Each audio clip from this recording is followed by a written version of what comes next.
everybody, welcome back to Mixing Music Analog and mixingmusicanalog.com, and here on my YouTube channel. This time out, I'm going to show you kind of my work in progress and how I set up a session and how I get it prepped in the DAW and get it kind of spilt out to the board. So I'm kind of working on this process. This is now my third mix and I'm tweaking it as I'm going, but I have kind of a basic setup and a basic template I want to kind of show you and just give you my thoughts on how I'm kind of doing this. And then hopefully you guys will have some advice and you'll leave some comments below. But before we get to that, if you like what you see in this video, please hit the subscribe button. Also make sure you hit the notification bell so you know when I'm posting new content. So let's go on over here to Studio One and let's talk about this session for a second. So these multi-tracks that I received was from one of our viewers. You'll see her on the screen here. His name is Barry Dreiger. I hope I'm saying that right, Barry. He's been so kind to send me 3 of his multi-tracks from his album that he released. It's out on Spotify. It's out on Amazon Music. All the links will be in the description box below, so you could go check out Barry's music. Really great country artist.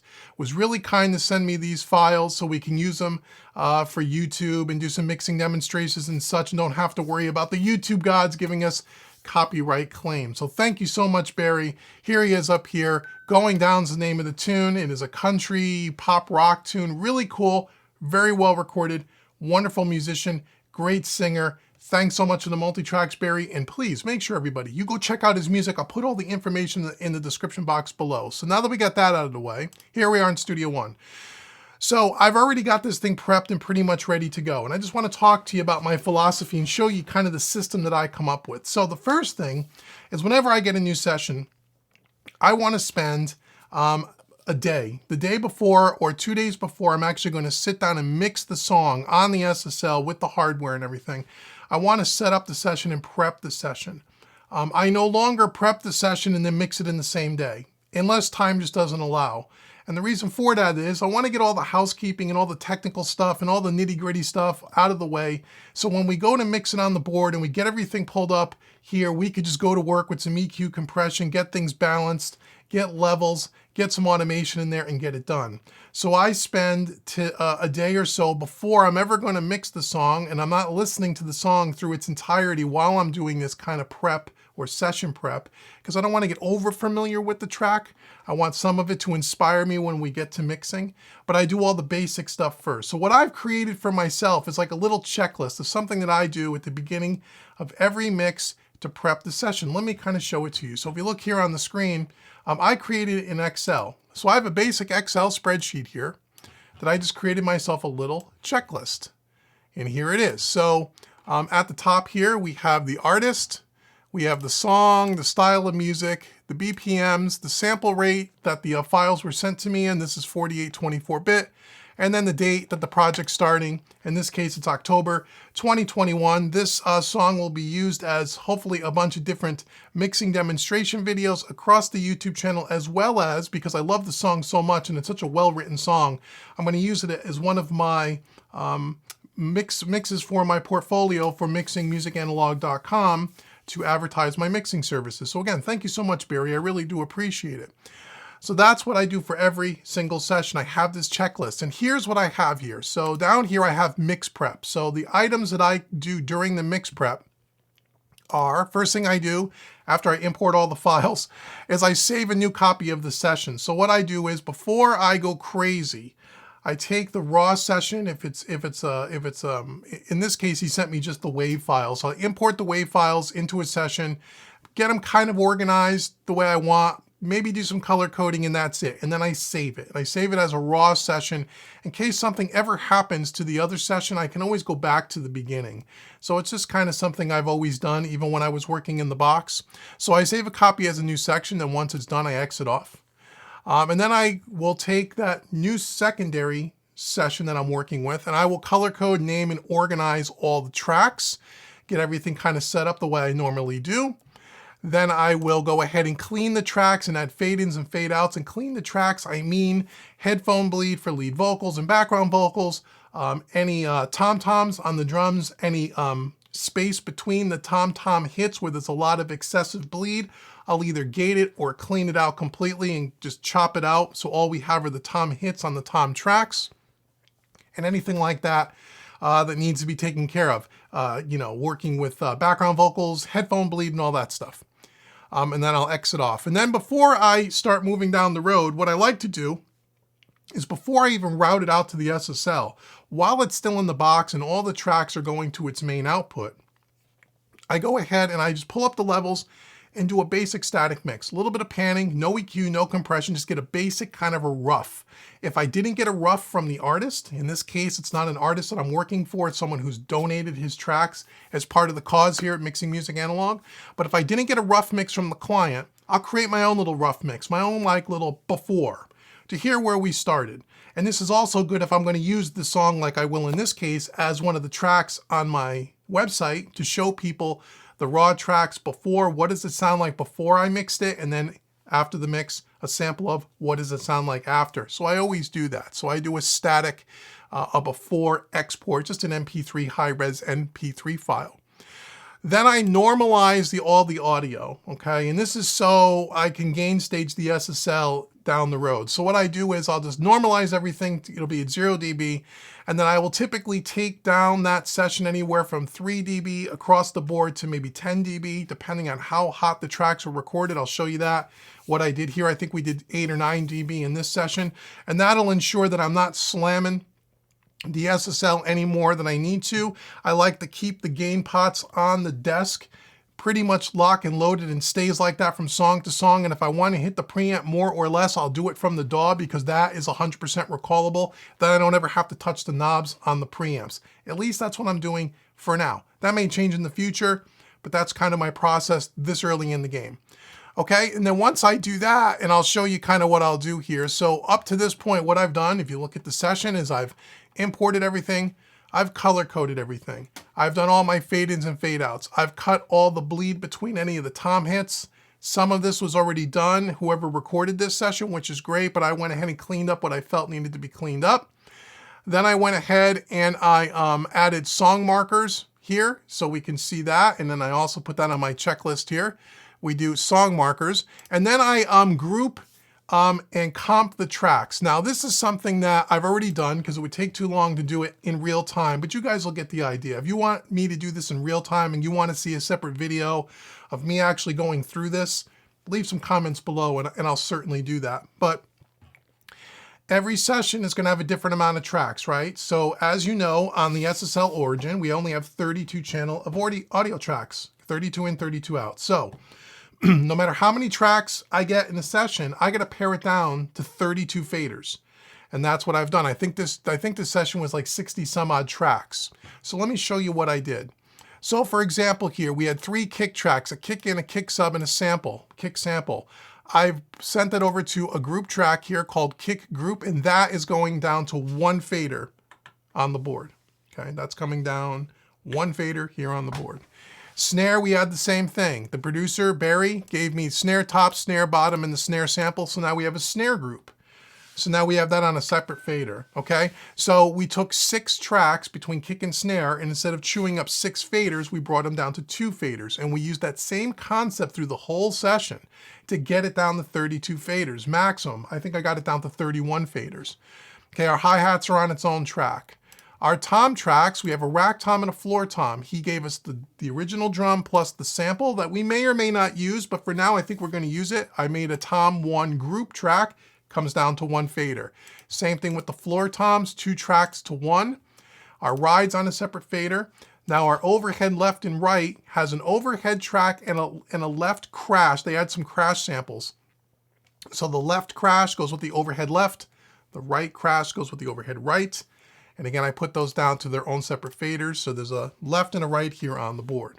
Okay. And then my room track's a mono track that has its own fader. That's here as well. Okay. Then after that, we have our cowbell and tambourine. That comes on its own 2 separate tracks. We have a bass DI. Okay. That's coming down on its own track. We have this effects track, which is really just one part of the song. I believe it's at the end. It's just an explosion, kind of an effect. Left and right, sent it to 1 track. I have that. Oh, those are stereo. So I have that on a stereo pair, a left and a right. Okay, so I have a group track, left, right, for our effects. Then we have a series of claps and snaps, finger snaps. I group those all together and come down to channel 15, 16 on a stereo track. And the reason why I'm using stereo tracks on these buses is so the panning can stay true. So 15 and 16 are my claps and my snaps together. 17 and 18 are our background vocals. Okay, so 17, 18, we have 4 background vocal tracks. They go to a stereo track, 17, 18, that comes out on the board. 19 is a lead vocal harmony. It's a mono track, comes to one channel 19, and then channel 20 is the actual lead vocal. And channel 20 is always the lead vocal because I have a hardware insert of my Blackline Audio Bluey, so I try to keep channel 20 open just for the main vocal. Although we can use the patch bay and patch it around, I like to try to keep it the same. And most of the tracks I try to keep in the same from session to session. You know, kick snare is always 1, 2. Toms are always 4, 5. You know, rooms are always 7, 8. I mean, typically I try to keep them the same, but every session they may get tweaked a little. Okay, we have a series of keyboards. We have piano, Wurlitzers, and B3s. Right now, those are all being grouped down to one stereo pair.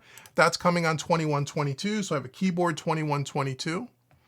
And then we have a series of horns. Those are going down 2324. Okay, so all these in red go down to a group track, a stereo bus, coming out to 2324.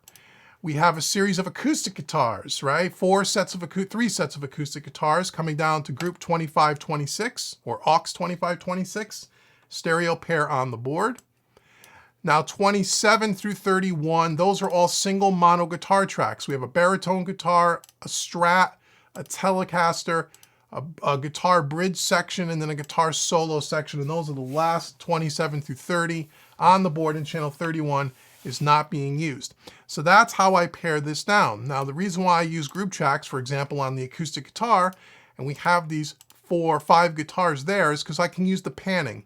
And they'll pan the way I want them in the stereo field if I choose to do that. And then it comes out to the stereo faders, and I pan hard left, hard right on the board. So it preserves our panning. So we took what in essence was, I think, 72 tracks or 70 tracks, and we got it down to 31 based on all the comping and all the grouping. So that's really important. Have to do that. Every piece of audio has to hit the board at some point or another. And then what you do is you do the blend inside of the box, right? So for example, the 3 kick drums. Right now, all the faders are set at 0 dB unity because I normalized the audio, but we're certainly going to mix using the kick in, kick out, kick sub. We're going to blend those 3 faders together in the box. We'll come to a group track, and that will come out to the fader where it will be overall EQ'd. Make sense? And then it runs over to the Aphex 204 to get some big bottom and some weight to it.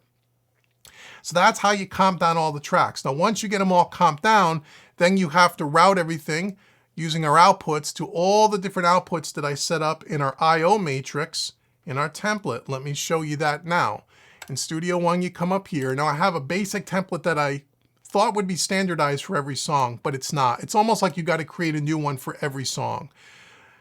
You could probably get around that, but to keep this straight in my mind, I'm creating a fresh one every single time. So if I go to song setup, let me show you what I mean. So here's all our inputs, which I'll talk about in a minute, but here's all the outputs. So I go down and I make sure that I label all of these the same as the track name, and that's labeled the same that's on the console, so I can keep it all straight in my head. So number 1 is kick, number 2 is snare, number 3 is hats. Number 1 in the DAW is kick, snare, hats, and on the board, kick, snare, hats.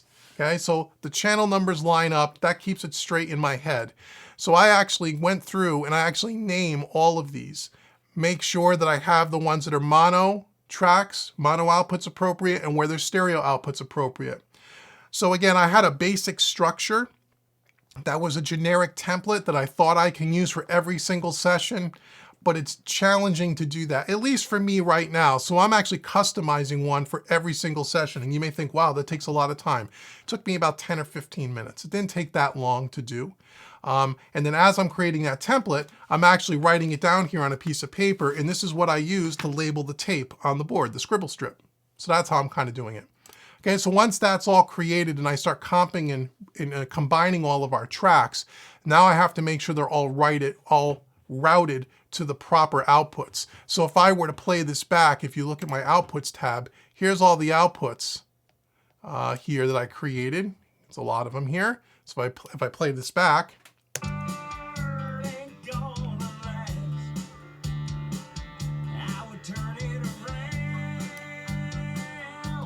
So what I'm also looking for too, I play back like the chorus section, I'm making sure that I'm not clipping any of my converters on the way out, the output of my Apollos, to make sure I'm not clipping. And if I am, that means I may not have clip gained enough, or I could turn it down right here on the output side, which is kind of nice with Studio One. It makes it really convenient, but I'm not clipping anything on the way out. So when it's leaving the Apollo, it's not clipping, which is great.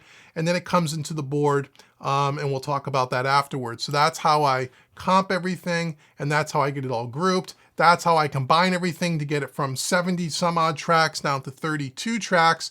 Now on the end of this console, in the box here, here are our 6, excuse me, stereo effects that go out my third Apollo that come back on the short faders. So in buckets, so I'll look at this camera here, buckets 1 through 8 and 9 through 16, the 16 small faders, that is where the third Apollo that I have is hooked up to, and that's just for effect returns, right? So the first 2 are effect 1, the second 2 are effect 2. We have 6 sets of effects, and then the last 2 pairs are for parallel compression. The first one is for drums and bass. The second one is for all music if I'm going to do parallel compression. The first 6 are like reverb, delays, whatever I want them to be. But those all come on those faders here, and those are all routed here in the DAW. You'll see it here. Effects 1 through 6 are the first 12 faders. Stereo, there's stereo, and then P drums, parallel drums, P music, parallel music, and that's all taken care of. And when I get later on in the mix, I'll label which ones are which, as far as which ones for drums, which ones for guitars, which ones for vocals, so on and so forth. Okay, so once I get to that point, so let's see, we check off our, we grouped all our tracks and we comped everything. We got everything combined in the DAW. We got it all routed out to the SSL right now, so I kind of jumped ahead, but this should actually probably be, this could probably be up here, so I could probably reroute these a little bit. I try to do these in order, so after we group the tracks, we can route them out to the SSL, check the DAW outputs for clipping, which we did, they're not clipping. Now, once I've done that, now I'm in the DAW, and the next thing I want to do is auto align. So if I have drums, which I do, in this song, obviously, we're going to do auto align, so I've already done that. So I've gone ahead and I phase aligned and phase corrected all of our drums. I've already gone through that process, so that's something I don't have to do when it comes mixing time. Okay, so that's done. And if there's any other, if there were 2 bass tracks and they needed to be aligned, any phase correction I need to do, I do at this point during the prep. Then the next thing I do is I listen to the lead vocal and the background vocal tracks and check for de-essing and tuning, which I do off camera. I go through and I check that. Usually on the lead vocal, I will run it through Melodyne, which I did do in this particular song, even though Barry's voice is great. It sounds like it's been tuned already. I'll go through and do just a very amount of basic generic where I'll use the center pitch and the pitch drift, and I'll just kind of tighten it up a little bit. I didn't hear anything that was out of tune. He's a great vocalist, but I will typically do this on most vocals anyways, kind of a safety net, just to kind of get the pitch center in line. I use it about 80%, pitch drift about 50%, and that just kind of tightens things up a little bit. And if there's more to be done, now would be the time to do it, but I don't need to do it on his voice.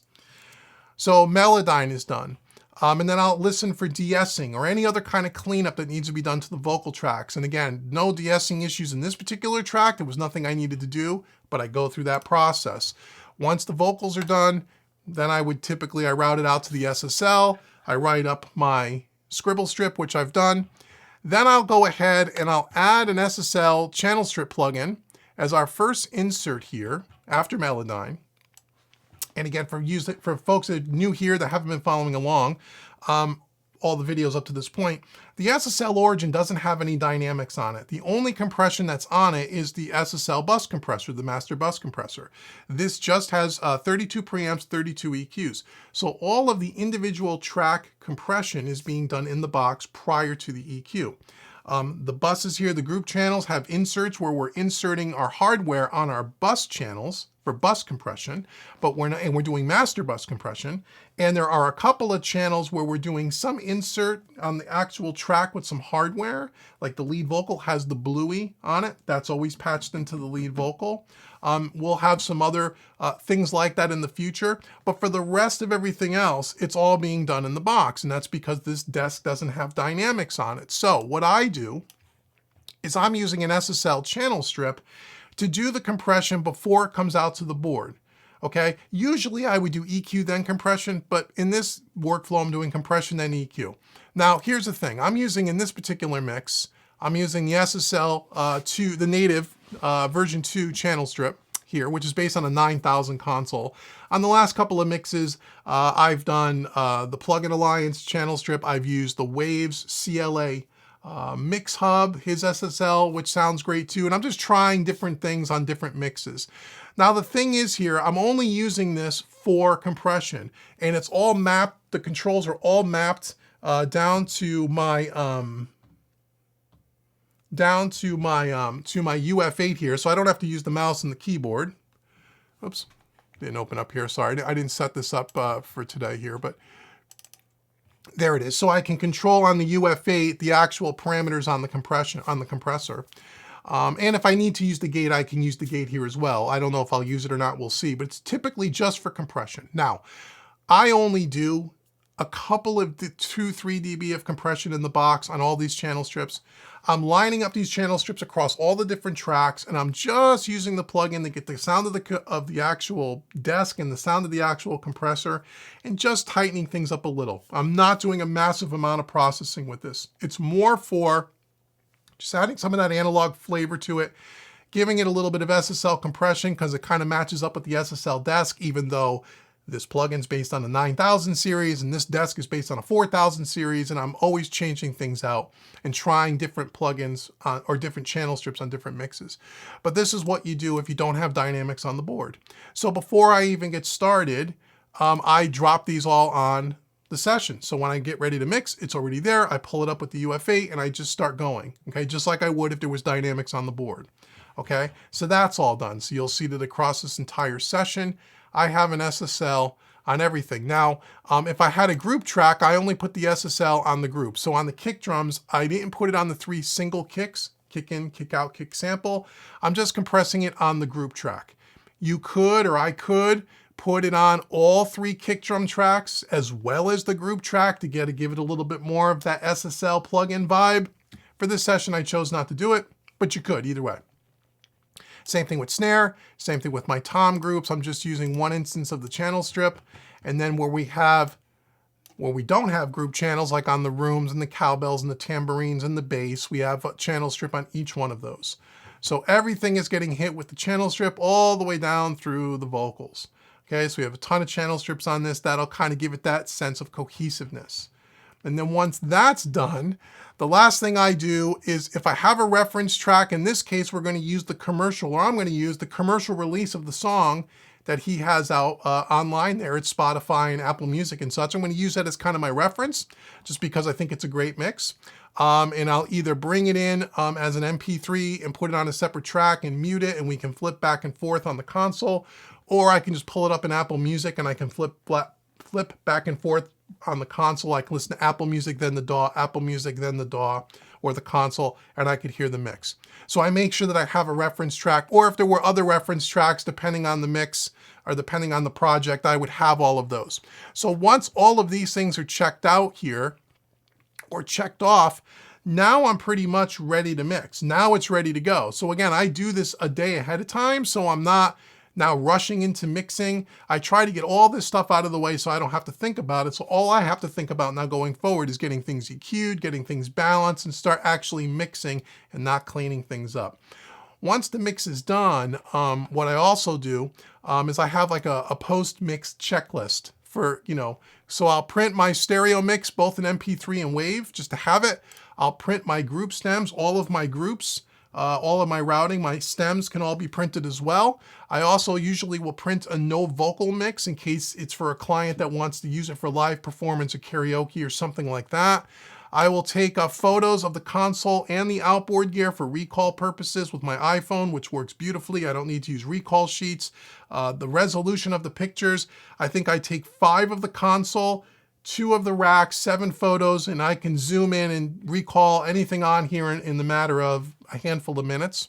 So I do that for the console and for outboard, and then I'll create a backup on the cloud, Dropbox, and then an external drive. So if something were to happen, I got backups of this session all over the place. The other thing I make sure I do in my DAW, and you should do as well, is I make sure that autosave is set up in the preferences here, so it'll autosave every 2 minutes in case it crashes, and that's usually how it goes. So that's it. That's kind of how I prep everything. And like I said, I try to do it the day before, so I'm not doing it when it's time to mix. Once everything is done here, we're ready to go. The only thing that I would have to adjust, possibly, as I said earlier, is you'll see up here, when I normalized this audio, I turned everything down. I clip gained the whole session down about 9 dB, and that seems to be hitting the board okay. It could probably hit it a little bit more than that. So I can either globally, ratchet it back to hit the preamps a little bit harder, or I could go into each individual one of these tracks as I start to work on them, and I can either raise or lower the gain. And again, the reason for that is I kind of found where I feel I like the sweet spot on the board as far as the pots go. I'm using the drive circuit on most of these. I'm still getting used to the preamps, so I'm not sure if it's always going to be just to kind of set it and forget it. For now it is. Again, I'm experimenting and I'm learning as I'm going. So this way, if I can leave those pots alone, and I kind of found what I felt is the sweet spot today, I can regulate how hard the track hits that particular channel in the DAW, and then from session to session that might change depending on the program material, and therefore it's all recalled in the box. Okay, so that's why I did it that way. Again, you guys may think there's a better way, and I'd love to know.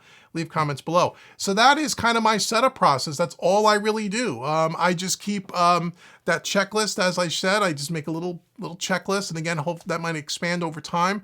And I just go through my process and just make sure everything's ready to go. And what I've trying to develop here is a very systematic way. If I start a project the same every single time, I work through it in this, set it up in the same manner, and I finish it off in the same manner. And then I create a folder for each one of the songs that has all the reference tracks, has the final mixes, the stems, has the recall photos, everything. And it's like one little package digitally that's backed up in 3 places.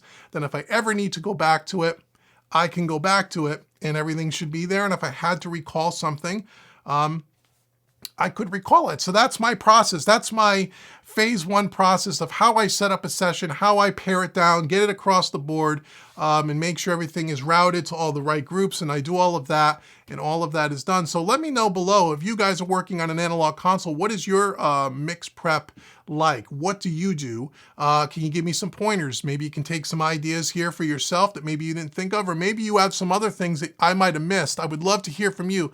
Let me know below. And then over the next several weeks, we'll start to mix this song, and I'll start putting the videos on YouTube because Barry's letting us do that. Again, thanks so much to Barry for letting us have the sessions. And he gave me 3 songs. Really cool of him. Make sure you go in the description box and go out to Amazon and Spotify and all the links and check out his music. He's got some really cool music. If you dig country, you're going to like his stuff. It's really good, well-crafted songs, great musicianship. And the stuff that's been released, that's been mixed, sounds fantastic. So we're going to see if we can compete with some of those mixes. So thank you so much for watching here at Mixing Music Analog. Make sure you go out to mixingmusicanalog.com and check out what I have going on over there. Continually trying to improve the website. There's going to be some more free content there for you guys in the very near future. Also, make sure you like, share, and subscribe to this YouTube channel. And until the next video where we actually start mixing this great country tune, I've been Dave with Mixing Music Analog and mixingmusicanalog.com. I hope you all have a wonderful day. Take care.